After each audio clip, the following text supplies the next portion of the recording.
Lupa crore kayagi drug fakhiba drug loard Lukhosai Zou thadokpa yaningde Leingak na athubada action loukhatlu haiba dhabi touraduna manipur gi Nupi lop kunga taruk na punshilaga semba Nupi samaj ki ima shingna banglow thomjinbaga Loinana thoudok asigi matangda kupna thigatkadabani haiba dhabi yaoba memorandum amamamsu chief minister office amadi governor da pishinkre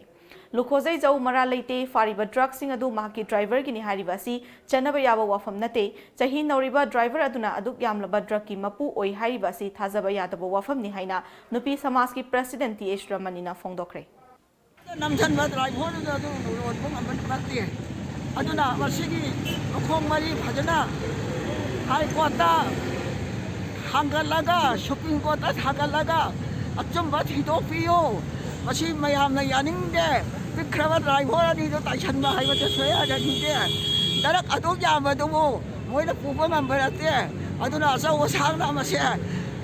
tauriba thabakse praja puna thajate amtangdi achumba thidok haidra piba memorandum ne